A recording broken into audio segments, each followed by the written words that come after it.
Welcome to Kol Isha, the podcast that gives Orthodox women a voice.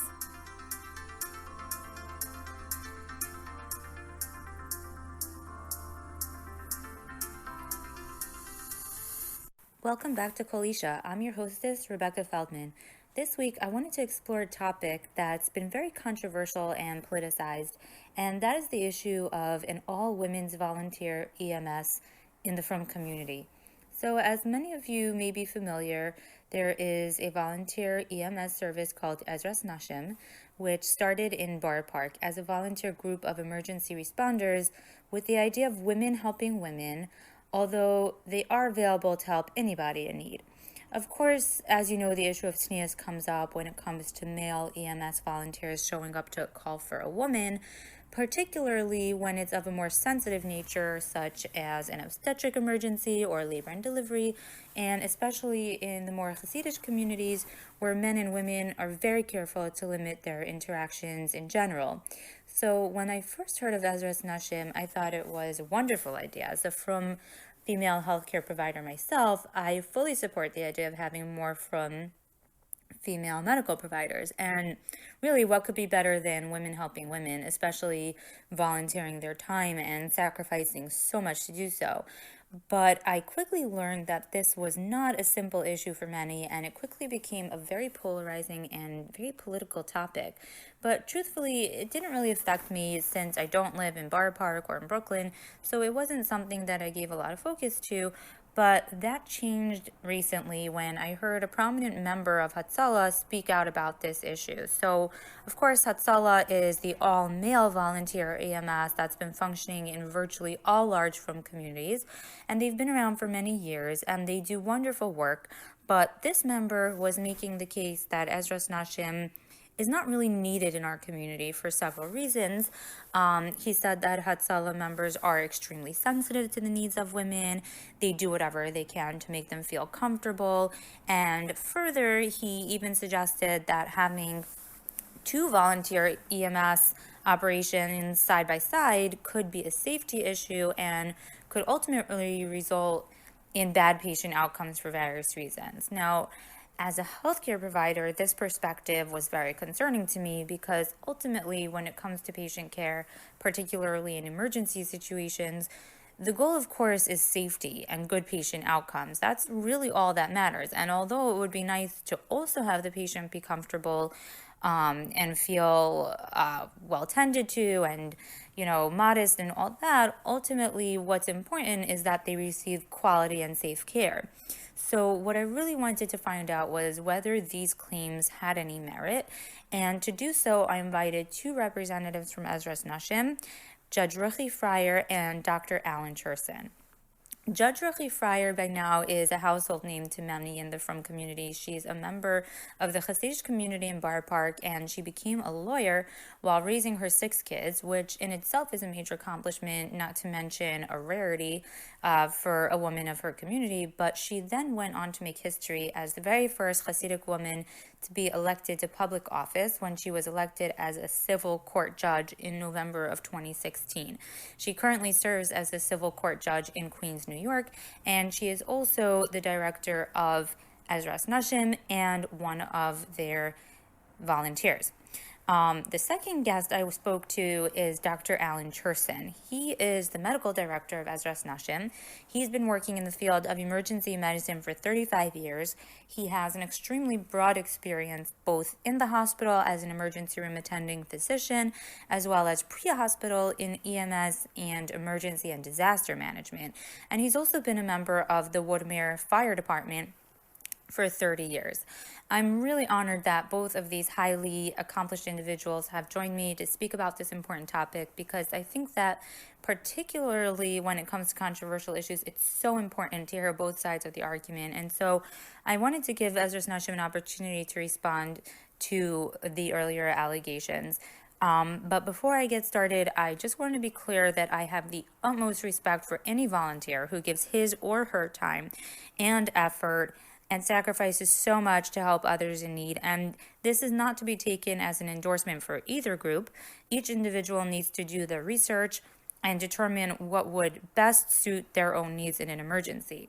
And really, this isn't an issue of Hatzala versus Ezras Nashim, but rather, how can we try to ensure the best patient outcomes for everybody? And on that note, I'd like to introduce my first guest, Dr. Cherson. So today I'm joined by Dr. Cherson, who is the medical director of Ezras Nashim. And the reason I invited him onto the podcast is because I wanted to have him clear up some of the allegations and some of the issues that have come up with Ezras Nashim recently. So Dr. Cherson, thank you so much for joining me. I appreciate your time. Thank you for having me. So, Dr. Cherson, can you give the listeners a little bit of a background into your own personal medical background and how you became involved with Ezras Nashim and why you decided to take on this responsibility? So, I'm a board-certified emergency medicine physician who has also completed a fellowship in pre-hospital care and disaster management. And I've been practicing now for over 25 years. I started out in the field as a EMT and then as a medic. And I have functioned as a medical director for a hospital EMS system, a deputy medical director for the New York City Fire Department, as well as having served as a member of the Regional Emergency Medical Advisory Committee in both New York City and Nassau County, where I chaired the committee for a period of time, and being a member of the Regional EMS Council in Nassau as well. I've been a member of the Woodmere Fire Department for 35 years at this point in time. So I have somewhat of a background in both emergency medicine and pre-hospital care. I was asked by the New York City REMSCO, the Regional EMS Council, if I would be willing to be the medical director for Ezras Nashim several years ago, and I thought it was a wonderful opportunity to broaden the EMS experience to a group of women who were really dedicated to providing pre-hospital care, as well as to providing a degree of modesty to women. Very frequently, people of both genders hesitate to call EMS out of embarrassment. They don't want a big show, they don't want all the lights and sirens, and all the attention that goes along with that. And when you're dealing with Orthodox circle, women are even more attuned to that because of the concept of tznius, or modesty. So, in my mind, this was a wonderful opportunity to provide a service, to provide a measure of comfort to people when they are frightened and not feeling well or in pain. So, Dr. Cherson, when you say that, there are barriers to people calling EMS because of issues of modesty, what comes to mind most often is obstetric emergencies, of course. Are there any other emergencies that have come up where you found this to be an issue as well? Or is it just really like labor and delivery and things like that? So obstetrics is obviously a big piece, but there are other situations where people may be hesitant simply because of the need to do a physical examination. You put a stethoscope on somebody's chest. At times you may have to physically examine or observe the chest, which clearly would be an issue for a male-female situation in any religion. I've had numerous times in my career where women who were not Jewish had asked if there was a female physician to evaluate them, simply because they're not comfortable. And I understand that. I've had the reverse situation as well, where female providers have come to me and asked me to evaluate a male because they were uncomfortable with a woman doing the exam. So any type of exam where there is close personal contact, which could be just about anything. Imagine somebody who's got trauma to their hip, where you would need to examine the hip or the buttocks, or if you have to do an EKG on somebody. Those are all situations that can be very trying for people who are brought up in a world of modesty. So that makes sense. So are you finding now with Ezras Nashim up and running that people are calling sort of gender-specific EMS now, like, you know, if it's a woman with a personal women's health issue, or like you said, maybe they have chest pain and they need an EKG, are you finding that people are more likely to call Ezras Nashim for these reasons now that it's available in the community? I think it's certainly a primary driving force in their search for emergency medical services. And can you tell me a little bit about the education background that the Ezras Nashim volunteers have? Like, what sort of training do they undergo, and who can become a volunteer, and what their experience level is at this point? So I can speak to the training. The training is all provided by New York State approved course sponsors. These are all New York State approved training courses. They receive the same training as any other emergency medical technician in the state of New York. Their experience level, much like in any other organization, will vary. You can call for an ambulance, whether it's 911 or Hatzala or Ezras Nashim. You may get somebody who's been doing this for 25 years. You may get somebody who's been doing this for 2 years. You may get somebody who is fresh out of training. So the idea that somebody or some organization has more experience than another one really is not germane to the situation, because you really never know how experienced the providers are that are going to be responding. So that's kind of like, I guess you kind of just answered one of the questions I wanted to ask specifically about obstetric emergencies, because, you know, I've heard this claim made by a very prominent Hatzala member who said, you know, cumulatively speaking, Hatzala has a lot more experience, and we know that. They've been around a lot longer, so there's probably going to be some members on Hatzala who have delivered many babies or who have responded to many emergencies, more so than Ezras Nashim, just because of the scope of their organization and how long they've been around. And so his point was that when it comes to obstetric emergencies, which is one of the major draws of having an organization like Ezras Nashim available, he said that, you know, these are the kind of emergencies that can turn critical very quickly. And not only that, but if they do, you're dealing with two patients, right? The mother and the baby. And so really what people's concern should be is to have the most experienced, capable provider rather than someone, you know, that makes them feel comfortable or someone of their own gender. So what's your response to that? So there is no guarantee when you call any agency that you're going to get the most experienced provider. The reality is women have been giving birth for millennia, and they have obviously been doing it quite successfully. In the pre-hospital environment, there really is not a tremendous amount that is going to be done for a woman who has a complication, other than rapidly moving them to an appropriate medical facility that can manage that complication. Whether it's a breech or anything along those lines, those are not expected to be delivered in the field. And the training really is to rapidly transport those patients to an emergency department. So essentially what you're saying is it's more a matter of rapid transport than anything that the responder can really provide in the field, regardless of their level of experience. The experience comes into play knowing when there is a major problem. And the reality is most women do not deliver in the back of an ambulance. Many do not deliver at home, although that is popular for some segments of society. Most women deliver in the hospital. So most providers don't have tremendous amount of experience delivering, and they don't have a whole lot of experience with complications.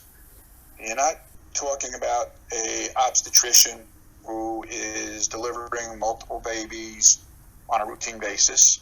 If in your entire career you have delivered 10 patients in the field, you've had a very busy career.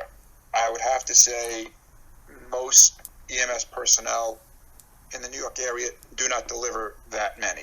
There are some who may have, but the vast majority of babies are delivered in the hospital, and it's a big deal when they're delivered in the back of an ambulance, and that usually makes the news. But the vast majority are delivered in the hospital, and the vast majority of providers don't have a tremendous amount of experience in obstetrics. So I've been doing this for 35 years. I've delivered 12 babies, all in the hospital. Wow. Yeah, so I guess that, the odds of someone having a really broad experience, like the equivalent of, obstetrician or something like that, wouldn't really come into play in this kind of situation. True. I mean, there are providers who have delivered more than others. I'm sure there are providers who've delivered more than me, but it's not the average EMT or paramedic. And even if you've done, say, one a year over a 35-year career, that's not a whole lot. Okay, so that kind of puts things into perspective in that sense. And have they been finding, Ezras Nashim is running in Borough Park now, correct? Is it anywhere else? It's operational up at Stern College. Okay. And we are working on getting it operational in the 5 towns and Muncie. Okay. And so have they found that women are calling a lot for these kind of sensitive situations, that they're calling Ezras Nashim rather than Hatzala because of these issues of modesty? Like, I know this is kind of what the idea was with Ezras Nashim, but is that actually what's playing out now? Honestly, I don't know. I don't know that anybody is surveying the women. Why did you call Ezras Nashim as opposed to Hatzala? So I don't really have an answer to that. Okay. And would you say, like, generally speaking, that the Ezras Nashim volunteers are as capable as another EMS service that might show up? I don't see why they wouldn't be. They have the same training. So here's something that I heard recently that I wanted to ask you to address.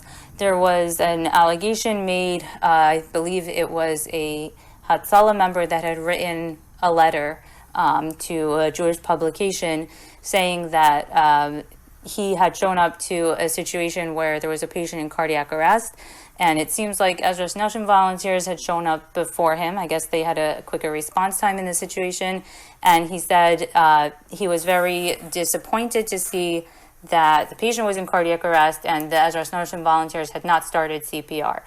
And he said as soon as Hatzala came in, they took over, they started CPR.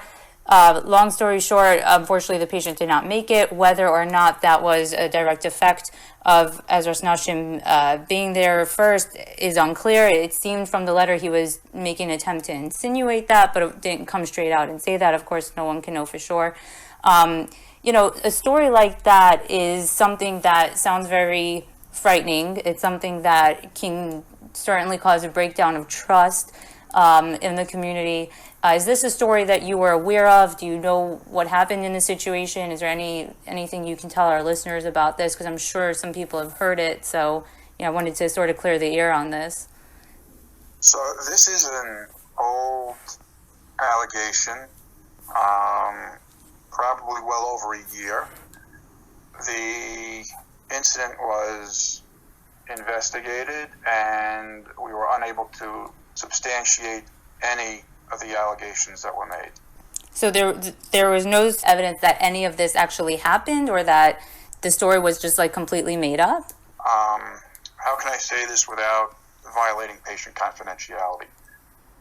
There was a call for assistance, and beyond that, the allegations about the conduct of the members of Ezras Nashim can not be substantiated.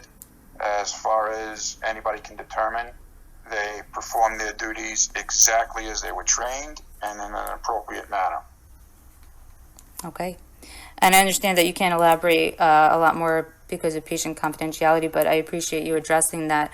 And in terms of just the sort of politics and climate around Ezras Nashim versus Hatzala, I hate to sort of put it that way because really the goal for everybody should just be the best patient outcomes, and it shouldn't be us versus them. And I personally just have a ton of respect for anybody who's willing to wake up in the middle of the night and go help a patient regardless. But it seems that there is a lot of resistance from Hatzala, and they have been around a long time. They do wonderful work, but why in your opinion or in your experience is there such a high level of resistance? Like what is driving that? I would rather not speak negatively about anybody. I think that both organizations should be able to work well together. I think both organizations should have the best interest of the patients as their primary goal. And I don't really understand why there is such resistance in the community toward Ezras Nashim or toward women providing pre-hospital emergency medical care. In my well over 30 years in EMS, I've worked with many, many women who do an outstanding job, who are as capable as anybody I have ever worked with, and there is no plausible reason why women cannot do this. I don't know. I don't know where the resistance comes from. There was an interesting post just recently from United Hatzala that I saw online. United Hatzala, of course, is the EMS service in Israel. And yes. Yeah, they have men and women volunteers both, and it was kind of cute. They had a picture of a married couple who volunteer in the same ambulance, and they were, they posted it kind of jokingly, like, this is a great date night. This couple goes out and volunteers together.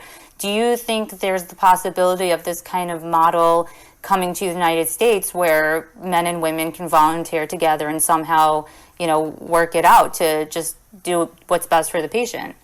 I don't see why not. I think that would be an ideal situation. Is there anything else you would like to share with the listeners? I think, your experience is obviously tremendous, and it sounds like Ezras Nashim is in very capable hands.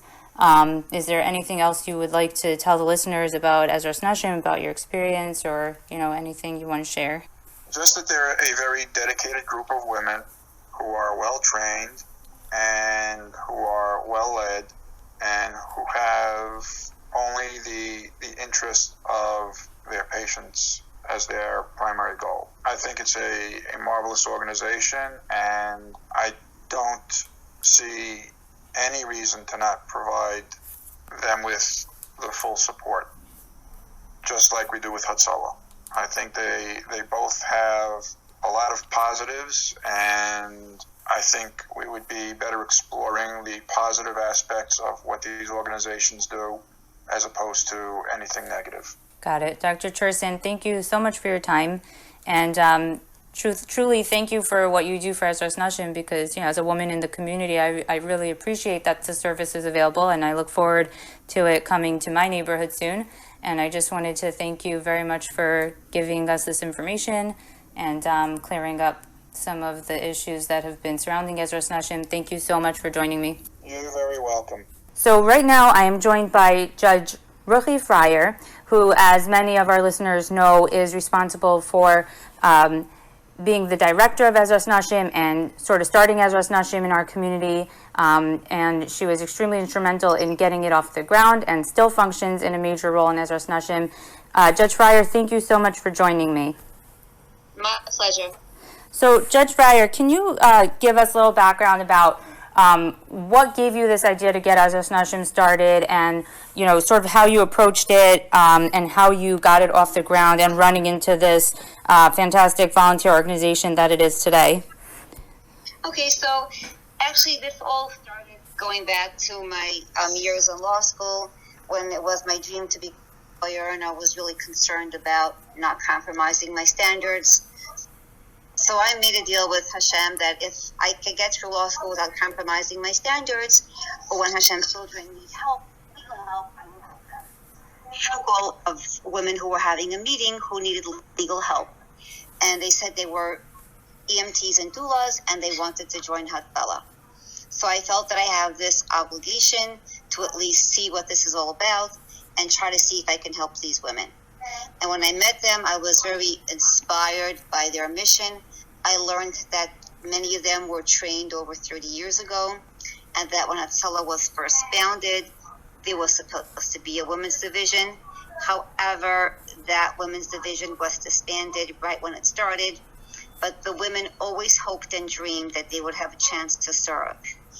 It wasn't until 2011 when the Rebbe in Square had integrated women into the Hatzala of New Square that the women in Brooklyn were hopeful again that now they'll be able to start their women's division.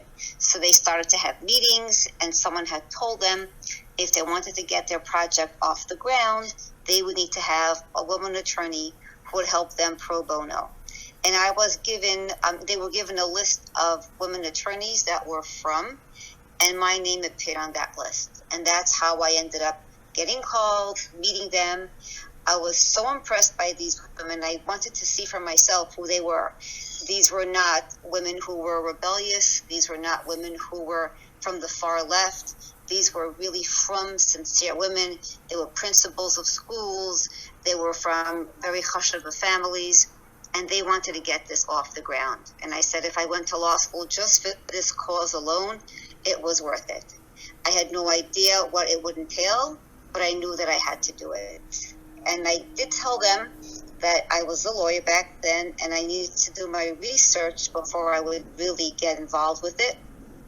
I interviewed many women who had experiences, and they would only speak to me on the condition of anonymity. And the stories that they shared with me and their traumatic experiences that they went through convinced me that this was something very, very important, and I put myself into it 100%. So just going back to something that you mentioned very briefly, you said that there's a women's Hatzala division in Skver that's approved by the Skver Rebbe. That's something I didn't know.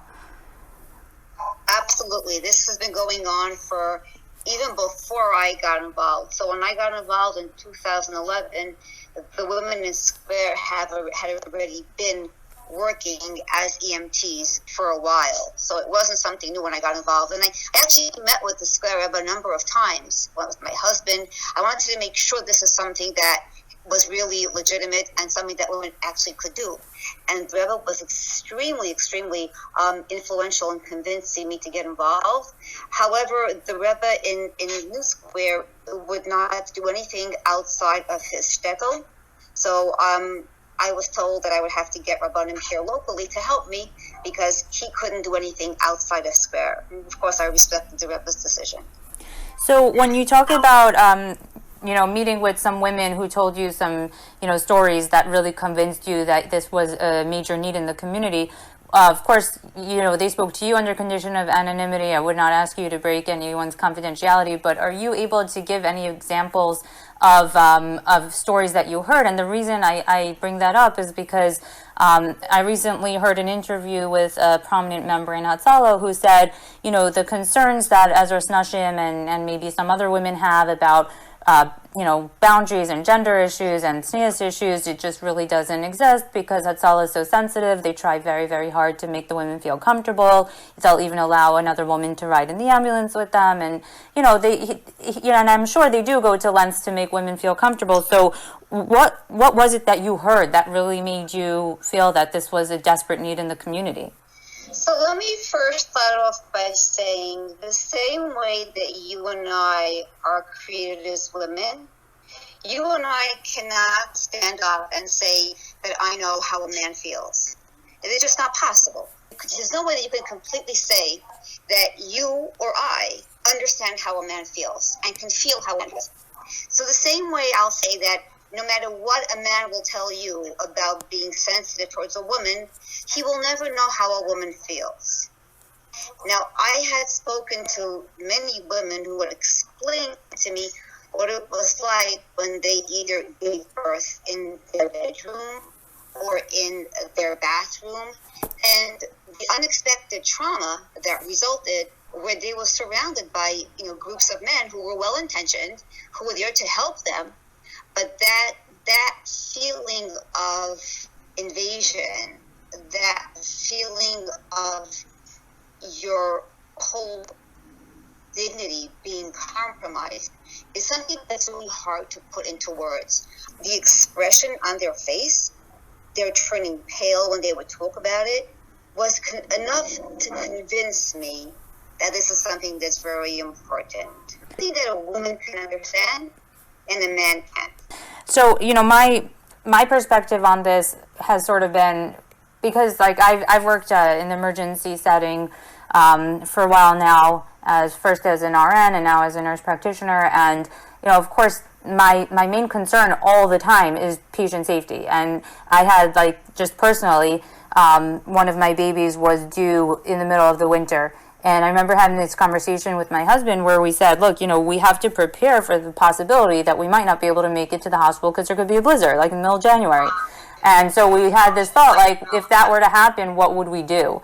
And I think, what I was thinking was, I would love to have an ideal situation where my female OBGYN is available at the bedside, but worse come to worse, in an emergency, it's like my mind goes to, well, who can I call that's close by that can get here, So when you say that they experiences trauma, was it sort of after the fact that they processed that? Because I imagine that in the midst of an emergency, you just kind of want who can help you. Right, exactly. And then, but you have to understand that you're conscious, and suddenly you're hit by the feeling of the experience, the emotional experience of what the woman is going through is something that you're unprepared for. And once it's over, I think it's even more traumatic. It's like post-traumatic stress that the woman goes through. And I'm not going to say that women experience this, but enough of them do, which makes it worthwhile for us to have our organization. And so now that you're up and running, have you found that women are utilizing Ezras Nashim? I mean, I know it's unfortunate, Sure. that there's so much controversy, but obviously there's two organizations running side by side. Are the women saying, like, look, I'm having an emergency that's a little bit of a personal nature or whatever, I'm going to call Ezras Nashim over the other EMS organizations that exist? 100%. I myself have delivered a number of babies already. Wow, how many babies have you delivered? And I can tell you. Can I know? I don't like to say numbers. But I can tell you, each time that I was at a birth, and we're talking about an emergency birth that's unplanned, unprepared for, I would say to myself, like, how can it be that if I wasn't here, it would be a group of from men?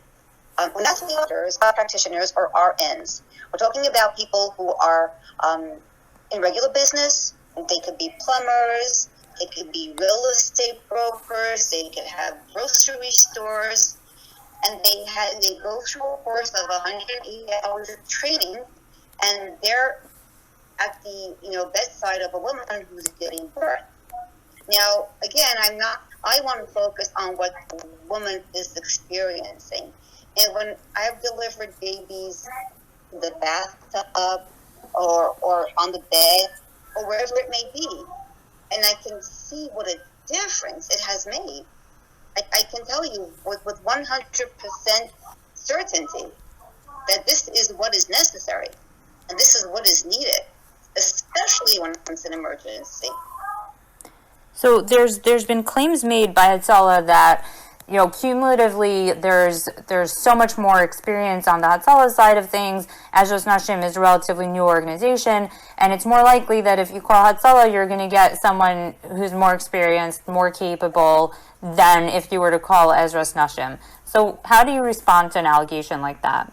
So first of all, I'm going to ask people, why did you become an RN? Aren't there RNs out there who are in practice longer than you?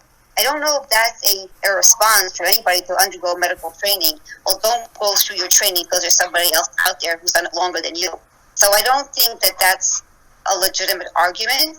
But assuming that it is, anyone who joins the other organizations, they're also bringing in new members. So not everybody has been a member for 30 years. Right? If everybody was, it would be in their 60s, 70s, and 80s by the time if they're all going to be responding. So you always have new members coming in. And give us a chance. We will get better, and we have gotten already better since we started. I would not come and say that I'm going to out being as good as somebody who's been doing it for many years, but I believe we have siyata d'shmaya, and I've seen it so blatantly and openly. I've seen the hashgacha pratis when we've been responding to calls. So that also gives me a lot of chizuk that we're doing the right thing. Can you give me an example of that? Like when you say you've seen like open hashgacha pratis? Coming home from a wedding, and as I'm parking my car, getting a call that someone is in labor, and I just like, wow, I just happened to be in the car, just happened to be before I parked, and just got there just in the nick of time to make sure that we got there in time to deliver that baby. It's just like story after story of like, wow, this member happened to be on call, and she lived just 2 blocks away from the woman who gave birth. So there's just so many situations where, if I didn't believe that Hashem is running this world and Hashem wants us to do this, and we're doing this l'shem shamayim for the tznius and the well-being of women, I wouldn't be doing it. I have so many other things that I could be busy with, and I'm investing so much of my time and spend so much of my time always studying and learning more and bringing down speakers to come meet our women. We have so many guest speakers who come and teach us and train us. We're even having soon a paramedic who's from Magen David Adom come and speak to us. So we're always looking to enhance our training.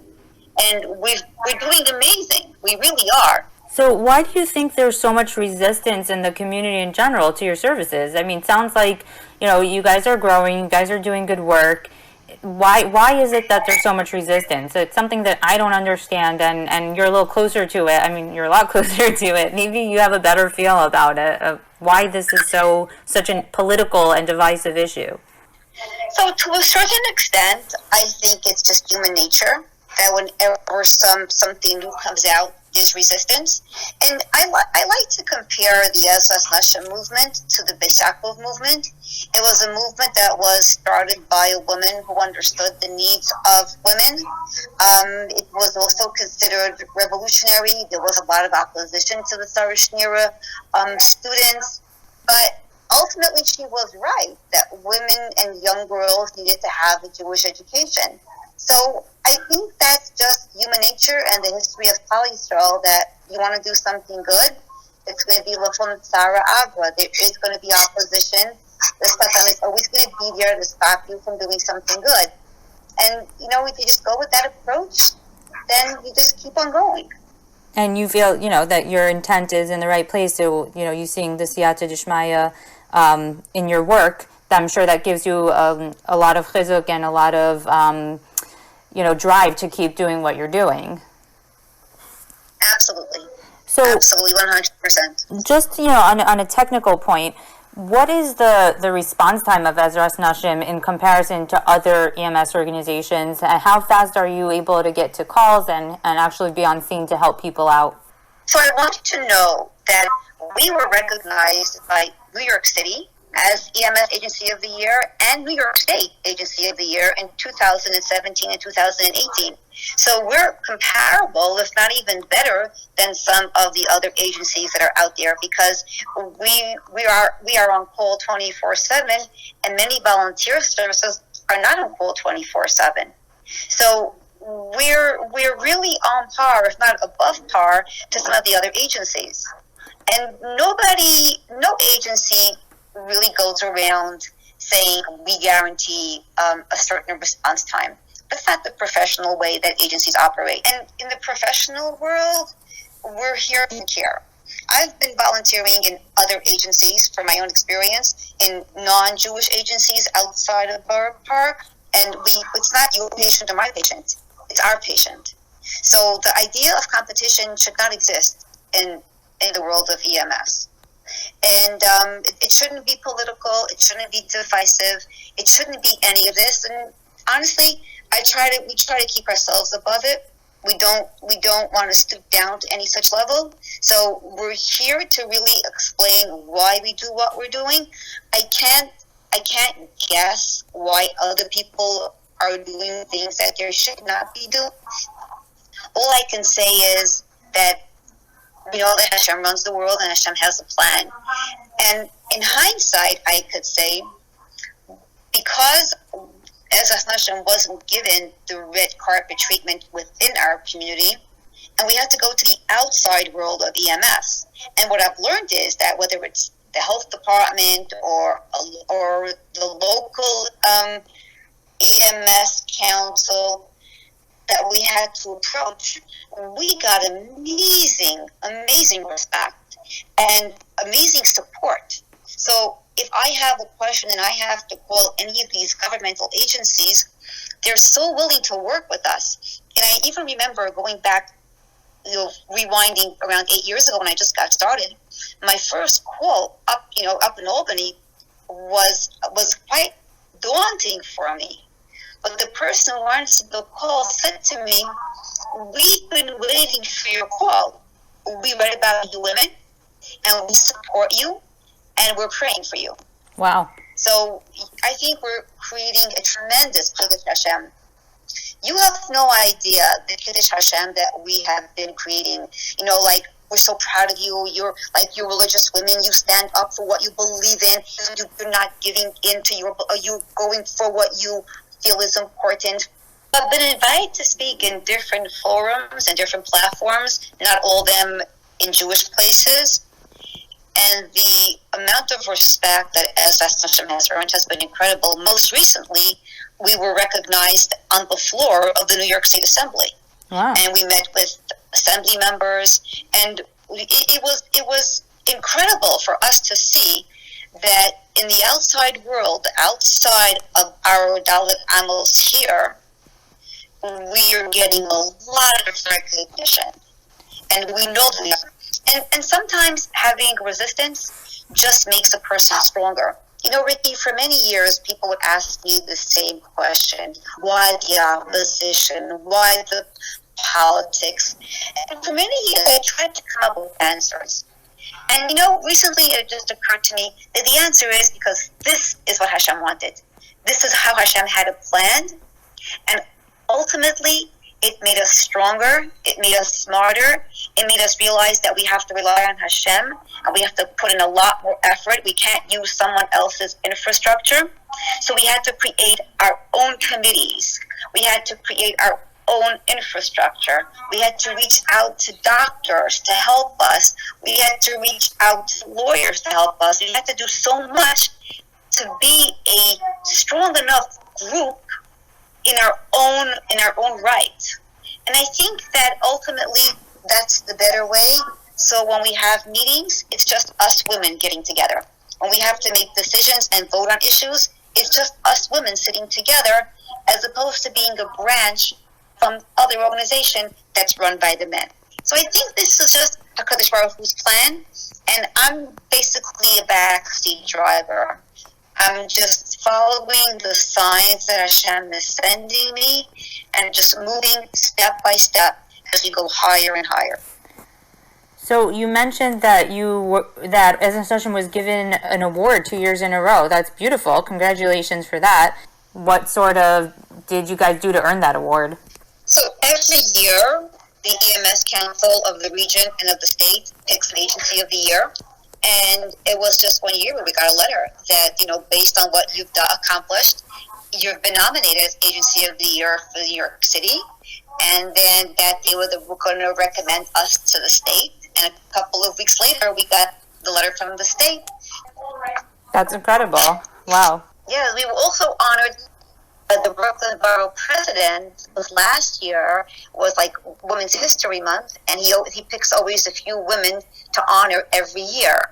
And last year we were honored as an Agency of the Year in Brooklyn. So we've been getting lots of recognition, but we're just busy responding to calls and working on recruiting and our education. We don't go around talking about all these awards. We're here to help women. Yeah, I understand that, but I think it would be nice for people to know that you guys are getting all these nice awards, and that obviously they don't just give them out freely. There's something that you're doing to earn them. I think that's important, and people and our listeners understanding that your organization is not just meeting the criteria, but exceeding the criteria. And I think that's important in helping the community build trust. Then as we grow, and with Hashem's help, as we're able to expand our services and get our higher licensing, we'll be able to have our own ambulance, and we'll be able to do things that will help us. It'll help us provide even more enhanced services as soon as we get that capability. There's something about response time which has to really be understood by your listeners. So when women have a call for help, many women are very reluctant to call because they know that they're not going to get women, right? They're going to be reluctant to call another service, and they may delay calling. Now, they could be delaying for two reasons, kind of two prongs. On the one hand, they're going to say, I'm not comfortable right now where I am if a man's going to see me, so I'm not going to call. Maybe I'll feel better soon. Or she might say, I'm not going to call a man because I know that a man can see me if it's pikuach nefesh, but I'm not sure if my condition is pikuach nefesh, so I'm not going to call. And then by the time she calls, either realizing that she has no choice or that it is life-threatening, by the time she calls, so much time was delayed. It could have been avoided had she called right when she started to feel uncomfortable, knowing that a woman is going to come. That delay must be factored in by people who start asking questions about response time. When did she call? And why didn't she call sooner? That's a good point. Yeah, I think that's important for people to understand. Sure, that there can be hesitancy with the women reaching out. Yeah, so that's important. Thank you for telling us that. I saw recently from United Hatzala, which of course is the EMS organization in Israel, that they have both men and women volunteering alongside each other. And I was wondering if you thought that that's a model that could ever work here in the United States, or if you think it's got to remain separate. So interesting that you mentioned Hatzala, because when Ezras Nashim got started, we were very helpful with Hatzala in encouraging the women there, the Haredi women, to join, because now Hatzala of Israel has a Haredi women's division, as does Magen David Adom, and that was really basically stemming from Ezras Nashim coming to the forefront. And yes, there is a way to work side by side. I think we could be separate, but we could still serve in concert with each other. And like I said, EMS is about working together, and when we have calls, we work with other agencies as well, and we can work. Judge Freier, is there anything else that you want to share with the listeners? Anything we haven't addressed? Anything like, feedback that you've heard from people, or any, encouraging stories that you want to share with the listeners before I let you go? Well, I could just say that I get so many thank you letters from people, from the women, and even the men who will say that, you know what, they never realized how important it is until they actually were involved in the spur of the moment. And I was, talking to my daughter at one point when she's in Israel, and she was with somebody who was experiencing an emergency. And over the phone, I was able to speak to my daughter and speak to the woman who was having an emergency and really help her. I have seen the incredible Shmaya of helping people, that when you're the one to help people, the opportunity will come, whether it's within your own family or with people that you just happen to meet in the street. Or I even had a story when I was in court, in one of my courtrooms, that one of my fellow judges had an emergency. And I always keep a set of equipment wherever I go. So I have a set of equipment in my car, so I have equipment in my chambers. And I remember hearing one of my fellow judges having a respiratory emergency. And I just said, I have my equipment in my chambers, and nobody knew what I was talking about. And I just ran to my chambers, grabbed my, because they just didn't understand what I'm talking about, my equipment. What are you talking about, right? Right. I grabbed my oxygen tank, my O2 tank, and as soon as I pulled it out, I saw her calm down. Really just calm people down, I think, is more than half of what EMS is about.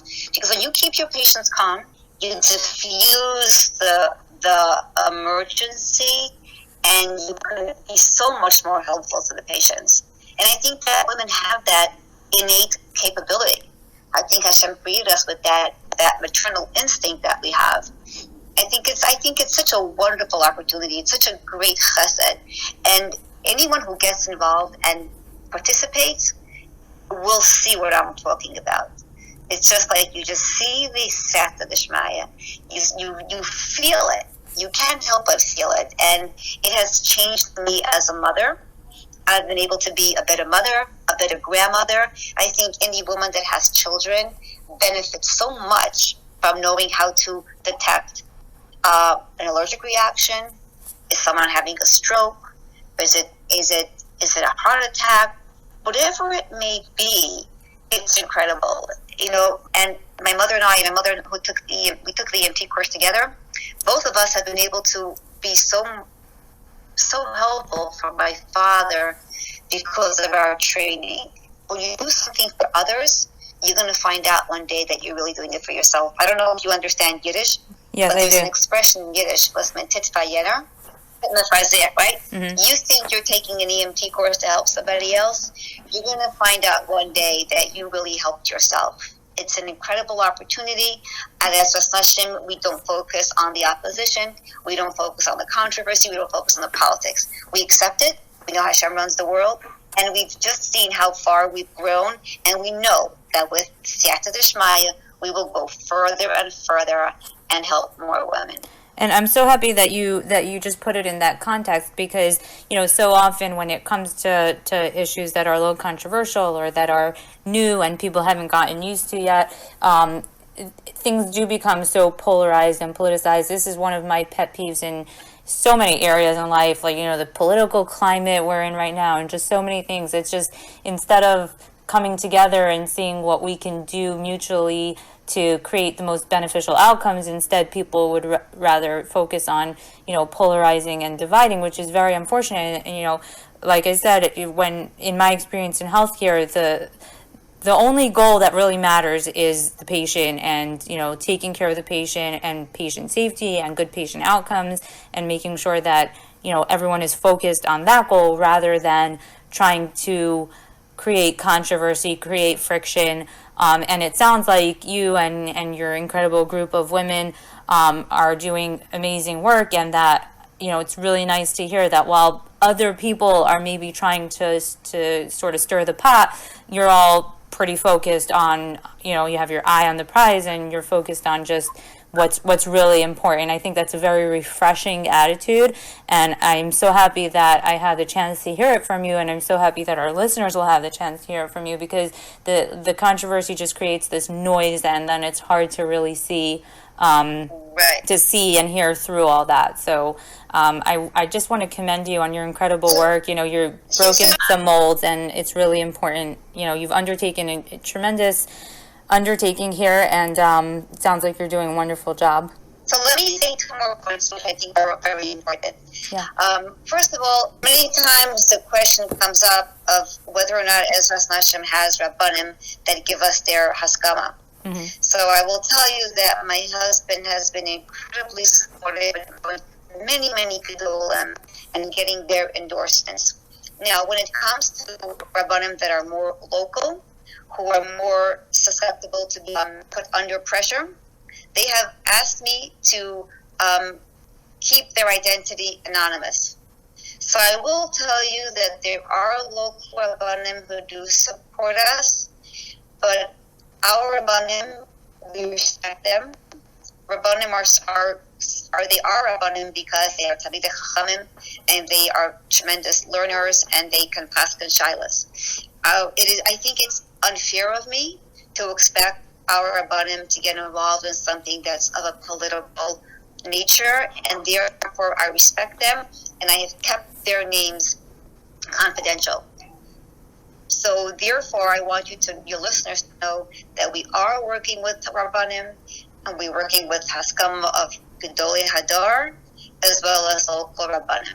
But I have kept my word and kept their names confidential. Then in terms of patient care, I want to tell you that Ezras Nashim members are amazing women. I'm so proud of the women and even the young girls who are taking the course and want to learn and become future members. One of the things that we've come into contact always came to my attention is that while we first started out thinking that emergency labor is going to be our primary call, we've gotten many, many calls from the elderly population of women, never really realizing that so many of them are uncomfortable also with the way they look, and they prefer having women take care of them. And when we've gone to many of these calls for the geriatric women, we realize that why do we have to wait for an emergency to happen? Why do we have to wait for them to fall? Why can't we just come and make sure that they're taking their medication, that their vital signs are okay, that there are no rugs that are going to be in their way, making them trip again in the middle of the night? And we started to do these follow-up visits for some of our callers. And we have some members who do this on a weekly basis. And I think this is such a beautiful, enhanced way of doing Bikur Chola, which is stemming from the Ezras Nashim calls. So it's if you will chesed, Hashem will give you the opportunity. So I'm just so proud of my members who do this, and I want to just tell them publicly that I'm really very proud of them. I think that's certainly something to be proud of, and like you said, it's really a double-ended chesed, not just on scene, but with the follow-up as well. And it sounds like you and the other volunteers are doing amazing work, and I'm looking forward to Ezras Nashim coming to my neighborhood, which I think is in the works. And I really truly appreciate your time. I know that it's extremely valuable, but I think it's really important for our listeners to hear from you, and in the other portion of this interview with Dr. Cherson about the work that you've been doing and the incredible outcomes that you've been having. So thank you so much for joining me, and thank you for the work that you do in the community. Thank you. Have a good night. You too. Be well. I hope you've enjoyed listening to my conversations with Dr. Alan Cherson and Judge Ruchie Freier, and I hope you've learned something new. Ezras Nashim is always looking for donors to help support the work that they do for the women of the community, and at this time they're having a fundraising campaign where they are looking for monthly donors, which would significantly help their ability to function throughout the year. If you would like to become a donor and support the work that they do, you can visit ezrasnashim.org. You can also follow them on Instagram at Ezras Nashim for important updates and links for donation. And as always, thank you for listening.